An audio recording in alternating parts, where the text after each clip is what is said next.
कुरान पाक की आयत है, बिस्मिल्लाहिर्रहमानिर्रहीम, या अय्युहल्लज़ीना आमनू कूनू मास सादिकीन, ऐ ईमान वालो सच्चे लोगों के साथ हो जाओ। फिर अल्लाह तबारक ताला ने नबी और आले नबी पर दुरूद भेजने के लिए भी फरमा रहा है, इन्नल्लाह व मलाइकतहु युसल्लूना अलन नबी या अय्युहल्लज़ीना आमनू सल्लु अलैहि व सल्लिमू तस्लीमा। पढ़ दीजिए, अल्लाहुम्मा सल्लि अला सय्यिदिना मौलाना मुहम्मदिन बारिक व सल्लिम सलातम व सलामन अलैका या रसूल अल्लाह।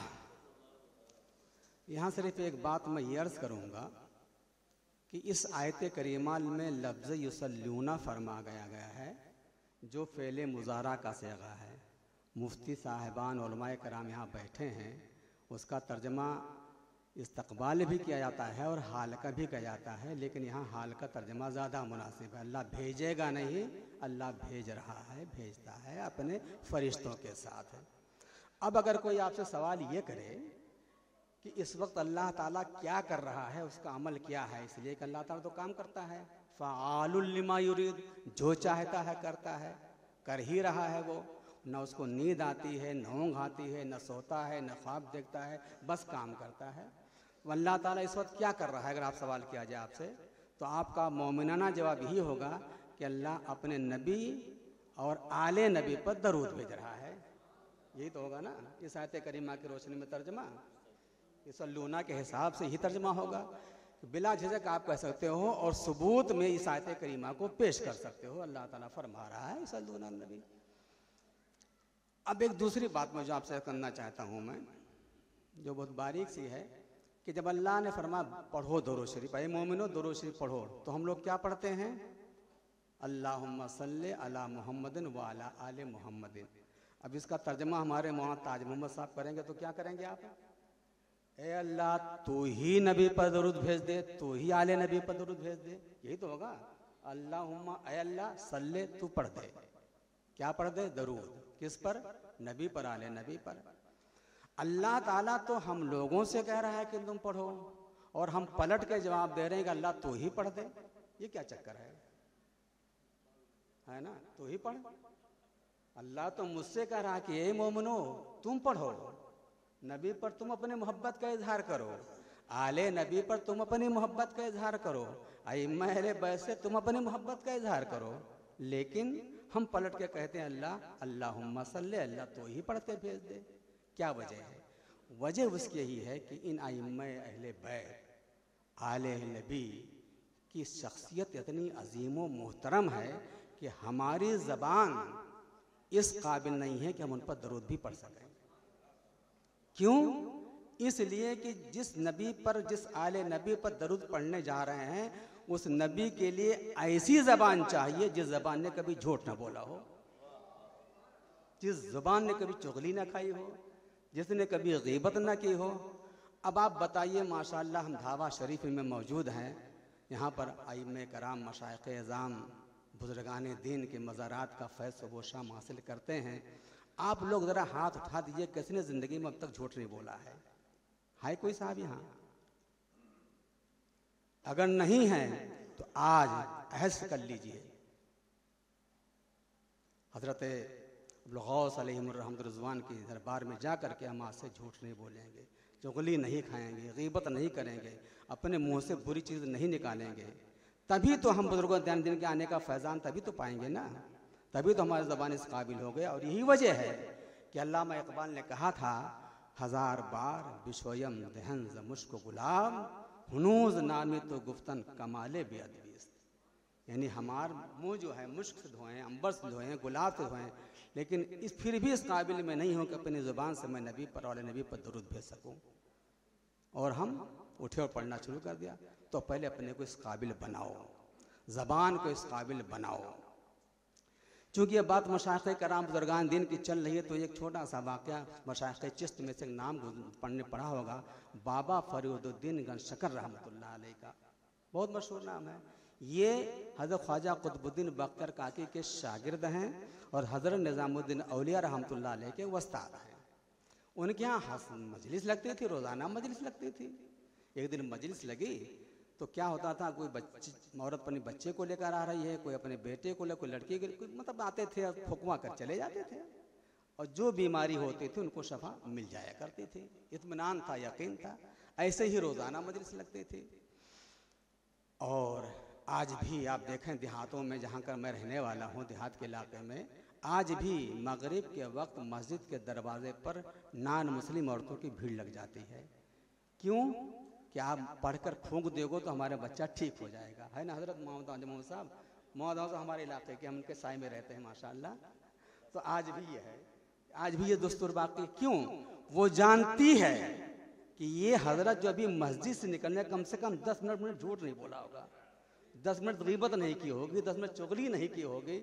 तो जब इस 10 मिनट का फैजान ये है कि पढ़ के फूंक दें तो बीमारी दूर हो जाएगी, तो अगर ये मुसलमान अगर 24 घंटे ना झूठ बोले तो क्या हुआ? ये असमत फजीलत है, लेकिन हम नहीं एहसास करते इसको। एक आदमी मजलिस से उठा और आ गया, कहने लगा, हुजूर हमारे गांव में भी यही परेशानी है, बहुत सारी बीमारियां हैं, तो आप क्या पढ़ के फूंकते हो, मुझे बता दो। कहा अच्छा, तो जाओ ऐसा करो, वहाँ जो भी बीमार मरीज आए उसको सूरह फातिहा पढ़कर पढ़ के फूंक दो, और सूरह फातिहा चूंकि सूरह शिफा है तो आराम मिल जाएगा। कहा ठीक है। गया, पर्ची छपवाई, डुडगी पिटवाई, डंका भिजवाया, ऐलान करवाया, फ्री कैंप लगवाया। बड़ी भीड़ लग गई बीमारियों की। आता था उस जो भी अपन पढ़ता आता, पढ़ के फूंक देता, वो चली जाती। 2 दिन किया, 3 दिन किया, मगर टस से मसली, बुखार वहीं का वहीं, पारा वहीं का वहीं चढ़ा हुआ है।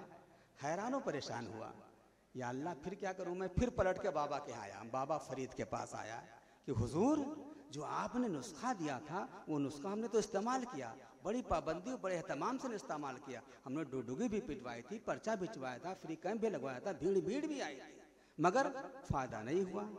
तो बाबा फरीद कहते हैं कैसे पढ़ते थे? कहा ऐसे पढ़ाओ, पढ़ के फूंक दिया। तो बाबा कहते हैं भाई ऐसा है कि नुस्खा तो वही है, नुस्खे में कोई तब्दीली नहीं है। ये आज का डॉक्टर होगा, सुबह दुख देगा, अगर फायदा नहीं है तो दूसरा गोली बदल देगा, इंजेक्शन बदल देगा, मगर जो औलियाए कराम बुजुर्गान दीन क्या है वही नुस्खा तो है, वही है। फरमाते हैं उसमें कोई तब्दीली नहीं। तो ऐसा करो, कैसे पढ़ते थे? कहा मुंह से पढ़ के फूंकता था, और कैसे पढ़ेंगे? तो बाबा फरीद फरमाते देखो तुमने बंदूक की गोली देखी है ना? कहा हाँ देखी है। तो अगर उस बंदूक की गोली ले लो हाथ में और जोर से किसी बकरी के बच्चे को मारो, या बंदूक से किसी को मारो, तो क्या बकरी का बच्चा मर जाएगा? कहा नहीं, वहां साहब कैसे मरेगा, नहीं मर पाएगा। और अगर उसी बंदूक की गोली को बंदूक के नली में डाल के मारो तो मर जाएगा। तो बाबा फरमाते हैं गोली तो वही है, अब गोली के निकलने का रास्ता बदल गया है। जाओ, अगर तुम चाहते हो कि तुम्हारे मुंह से जो निकले सब बारगाह इलाही में कबूल हो जाए, तो झूठ मत बोलना, चुगली मत खाना, गीबत मत करना। तब जब तुम पढ़ के फूंकोगे तो तुम्हारा उसका असर होगा, तुम्हारा फायदा होगा। तो ये बुजुर्गान दीन का फैज़ान है। चूँकि इमाम कराम, इमाम मुस्तहिदीन और इमाम अहले बैत का सिलसिला चल रहा है, तो उनकी अजमत व फजीलत से हमें अच्छी तरह वाकिफ़ होना चाहिए। ये खानवादा चला है, मैं मकाला नहीं पढ़ूंगा, जो बात हम अपनी तरफ से बयान कर दें थोड़ा मोड़ा, ताकि आपके समझ में आ जाए। जो बात वाक़ियाती अंदाज में बयान की जाती है वो ज़रा सा जल्दी समझ में आ जाती है। तो मौला अली से चला, और शख्सियत मौला अली कैसी है कि हुसैन और अली की न पूछिए अजमत, हुसैन और अली की न पूछिए अजमत। हुसैन मौजे रमा है, अली समंदर है। हम उस खानवादे से लेकर चलें इस मामले को। वो अजीम शख्सियत है मौला अली करमल्लाहु ताला वजहुल करीम। अली वली, हमने पढ़ा होगा शुरू में, एक लफ्ज़ मौजू होता है, एक लफ्ज़ मोहम्मद होता है। मोहम्मद जो मामानी लफ्ज़ को बोलते हैं, मोहम्मद जिसका कोई माना ना हो, फिर मौजू को 2 किस्म, ये सब पढ़ते हैं, अभी पढ़ते हैं, होना चाहिए। अब जब हर कैसे मोहम्मद क्या होता है जिसका माना समझ में ना आए, जैसे रोटी वोटी वगैरह हम पढ़ते कहीं नहीं है, सब लोग बच्चे जानते हैं। लेकिन अली की वाहिद ज़ाते गरामी है कि अली को बदलोगे तो क्या बनेगा? वली बन जाएगा। ये सिफत, ये खूबी सिर्फ वली को हासिल, अली को हासिल है। ये शख्सियत है अली का, हर एतबार से बामाने हैं। कितना भी माना बने को, तो अली की मानवियत से, उनकी अजमत से इनकार नहीं किया जा सकता। अली करमल्लाहु ताला वजहुल करीम कितने नबी के अजीज थे? कह रहे हैं जुज़ुम मिन्नी, मेरा हिस्सा थे अली करमल्लाहु ताला वजहुल। अब आप अभी कहते हैं बावलायत चली है, अबू बकर को मिली, उमर फारूक को मिली, अली को मिली, लेकिन जो 4 सलासिल हिंदुस्तान में राइज हैं, मशहूर सलासिल तो बहुत हैं, 14 खानवादे हैं, लेकिन शोहरत जिनको मिली है ख़ास तौर से कादरिया, चिश्तिया, नक्शबंदिया, सोहरवर्दिया, इनमें से 3 सलासिल के मुंतहा अली करमल्लाहु ताला वजहुल में, और एक सिलसिला पहुँचता अबू बकर सिद्दीक़ रज़ी अल्लाह ताला अन्हु तक, और वो सिलसिला फिर आगे बढ़ता है और इस तरह से ढाबा शरीफ तक पहुँच जाता है ये सिलसिला चलते चलते। नबी करीम सल्लल्लाहु अलैहि वसल्लम जब मेराज शरीफ, लेकिन इसका मकसद क्या था इस सिलसिले को बढ़ने बढ़ाने का? कोई एम होता, कोई एजेंडा होगा ना, सिलसिले चले, क्या एजेंडा लेकर चले, क्या लेकर आगे बढ़े, तो कोई एजेंडा होता है। नबी करीम सल्लल्लाहु अलैहि वसल्लम जब मेराज से तशरीफ़ लाए थे तो वहाँ से खिरका लाए थे। खिरका जो अब सज्जादगान को पहनाया जाता है, आज भी ज़माने के अंदर रिवाज सिस्टम पड़ा हुआ है, किसी अंदाज में कहीं टोपी का खिरका बना लेते हैं, कहीं रुमाल डालते हैं, कहीं कुछ होता है, मुख्तलिफ अंदाज से है जारी बहरहाल वो खिरका। सुबह हुई, दरबार लगा, तमाम साहबे करम हाजिर हैं। अल्लाह के नबी फरमाते हैं कि यह खिरका मैं लेकर आया हूँ मेराज शरीफ से, तो मैं किसको दूँ? अब हर आदमी मुंतज़िर है कि मैं मुझे मिल जाए, मुझे मिल जाए, मुझे मिल जाए नबी के हाथ से। फरमाते हैं अबू बकर सिद्दीक़ खड़े हो जाओ। अबू बकर सिद्दीक़ खड़े हो गए। अल्लाह के नबी फरमाते हैं अगर इस खिरका मैं आपको दे दूँ तो आप क्या करोगे? तो अबू बकर सिद्दीक़ फरमाते हैं मैं दुनिया के अंदर सदाकत का परचम बुलंद करूँगा। आजकल आदमी कदम कदम पर झूठ बोलता है, तो ये नहीं बात पाई जाएगी। सदाकत का पलम बंद होगा, सदाकत का प्रचार होगा, उसका आलम बुलंद होगा। कहा ठीक है, बैठ जाओ तुम। उनको बिठा दिया गया। फिर नबी फरमाते हैं उमर अगर ये खिलका आपको दिया जाए तो आप क्या करोगे? उमर फारूक फरमाते हैं मैं अदालत का परचम बुलंद करूँगा। आजकल कितनी नाइंसाफ़ी चल रही ज़माने के अंदर, आप लोग जानते हैं, समाज में रहने वाले, उनमें बताने की ज़रूरत नहीं है। अदल का परचम बुलंद होगा, हर आदमी इंसाफ से काम लेगा, पढ़ाई के मामले में, लिखाई के मामले में, जुताई के मामले में, हर मामले में इंसाफ से लेंगे। तो अल्लाह के नबी फरमाते हैं बैठ जाओ। उमर भी बैठ गए। फिर अल्लाह के नबी फरमाते उस्मान गनी आप खड़े हो जाओ। उस्मान गनी दामाद रसूल भी थे ना, आप क्या करोगे? उस्मान गनी फरमाते अगर खिरका मुझे मिल जाता है तो मैं दुनिया भर के अंदर सखावत बुलंद कर दूंगा, हर आदमी सखी नजर आएगा। अब आज लोग एक पैसा देने का होता, कहते आगे बढ़ जाओ, आगे बढ़ जाओ, चलता तो ऐसा नहीं समझ मान लाएगा, अपने जेब से निकालेगा, दे देगा। अल्लाह के नबी फरमाते उस्मान तुम भी बैठ जाओ।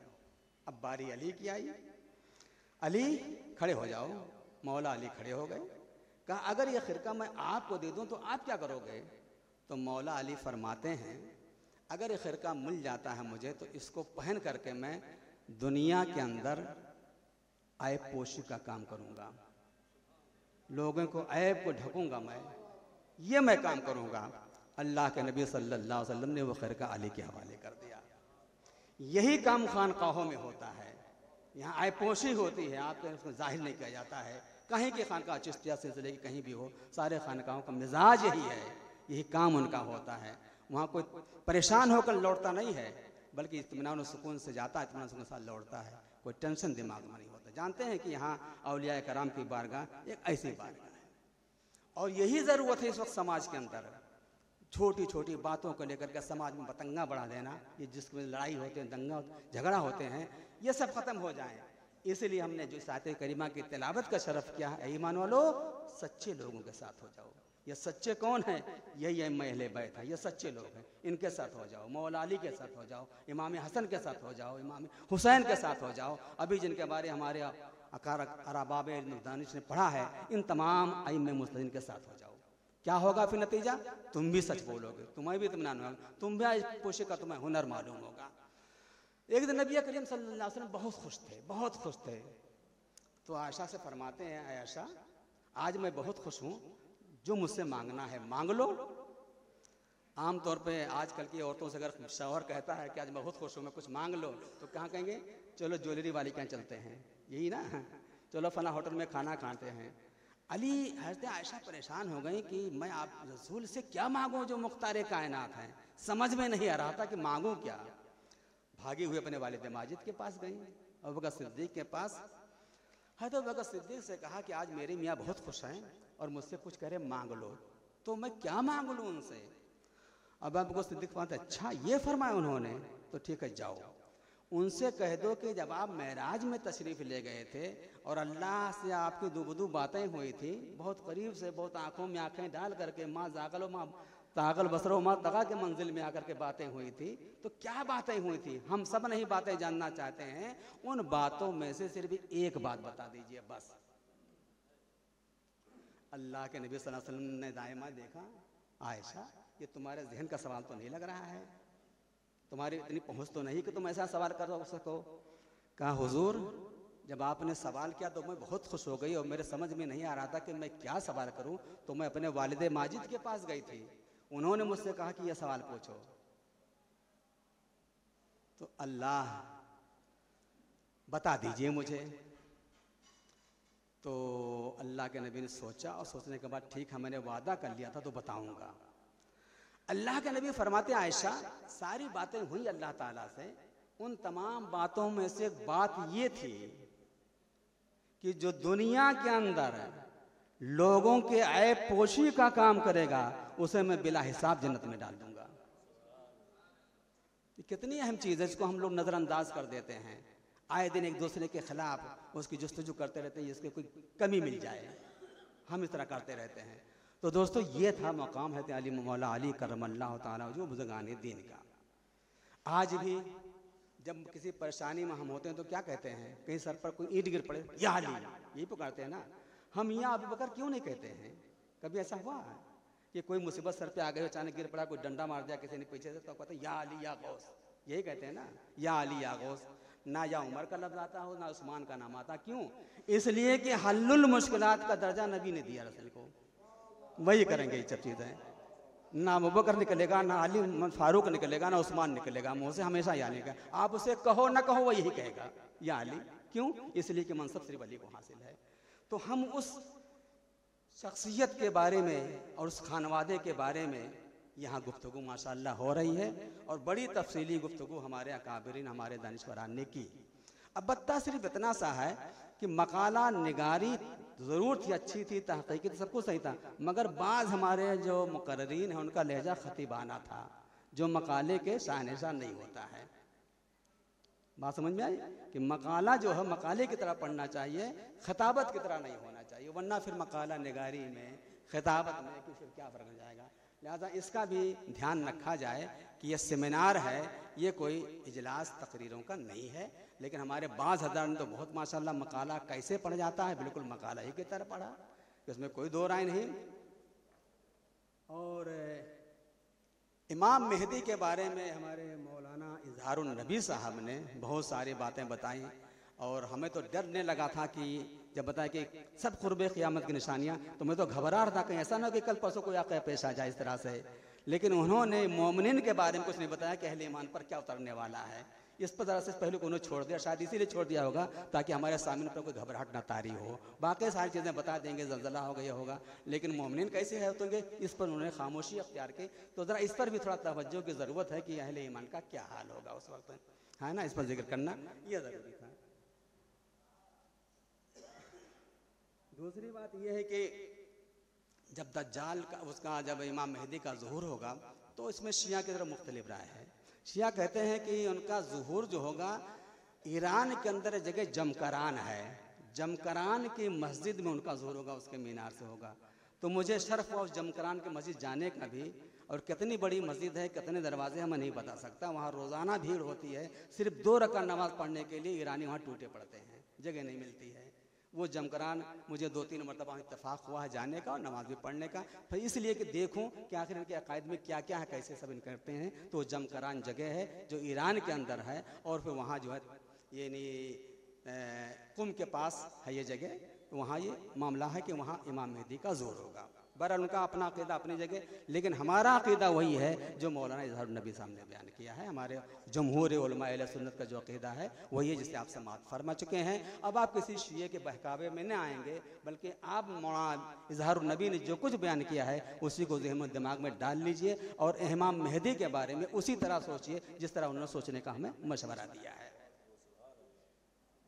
मुफ्ती शाहनवाज साहब ने इमाम हसन अस्करी के बारे में मकाला पढ़ा, बड़ा जामे मकाला माशाअल्लाह था, और सबने बड़ी मेहनत से लिखा। ताज्जुब तो ये हवाला अलग से नहीं उन्होंने बताया हो कि कहाँ से अखज़ किया, कहाँ से लिखा, वो अलग से बात है, लेकिन बहरहाल उनके मकाले में ये बात ज़रूर रही होगी। अब मुसीबत ये है कि सेमिनार कहीं भी होता है, मुक़र्रिर की तो ज़बान पकड़ नहीं पाते, मकाला निगार की ज़बान ज़रूर पकड़ लेते हैं कि देखो 5 मिनट ज़्यादा नहीं, 10 मिनट से ज़्यादा नहीं। शकील बदायूनी कहता है कि जो नकाबे रुख उलट दी तो फिर कैद ये लगा दी, जो नकाबे रुख उलट दी तो फिर कैद ये लगा दी, निगाह उठे हर निगाह लेकिन कोई बाम तक ना पहुँचे।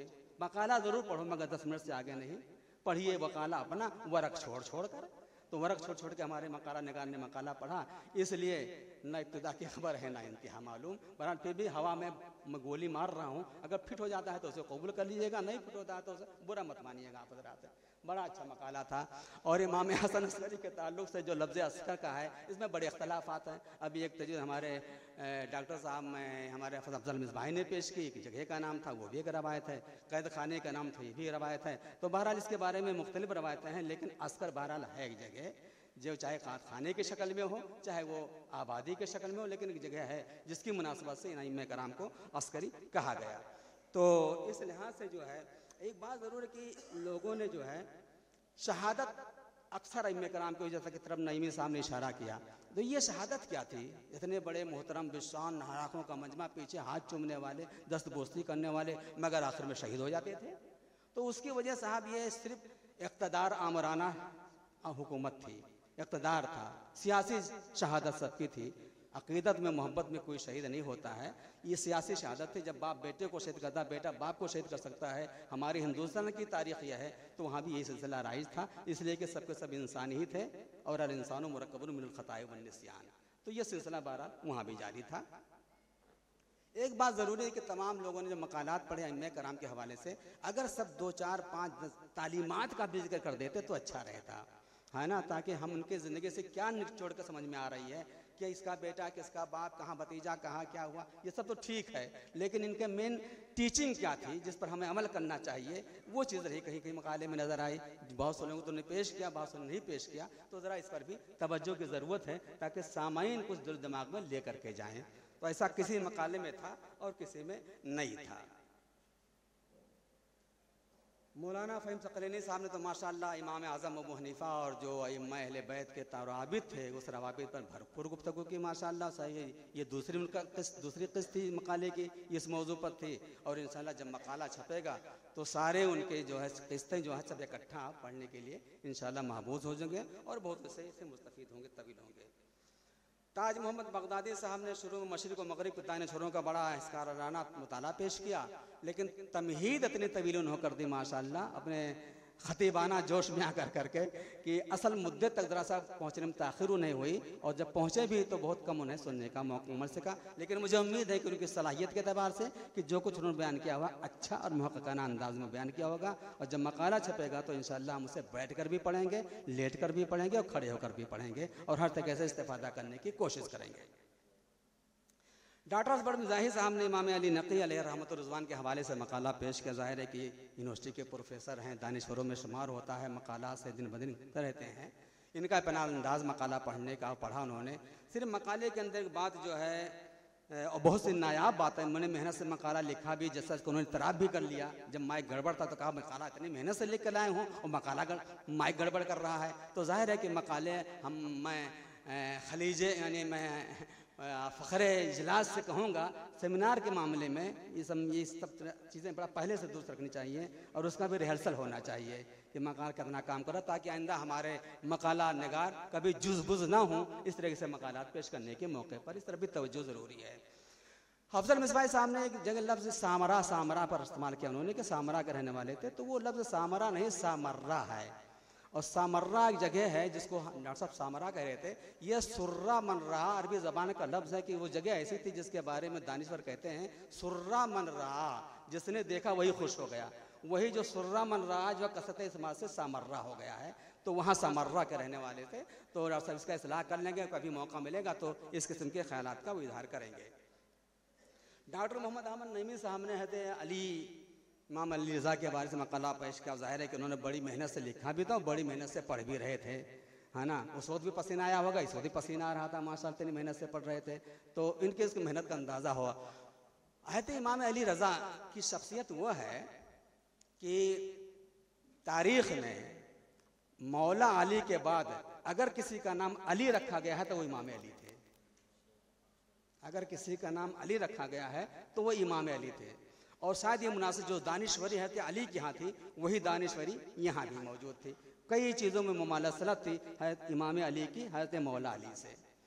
मौला अली के बारे में है कि एक दानिश्वर जो था अपने दोस्त से कहने लगा कि पूछा कि भाई तुम अंग्रेज़ दोस्त थे कि आजकल तुम मुझे बहुत परेशान नज़र आते हो, आखिर वजह क्या है? तो आजकल मैं इस तहक़ीक़ में लगा हुआ हूँ कि ज़मीन और आसमान के अंदर फासला कितना है, इस तहक़ीक़ में लगा हुआ हूँ मैं।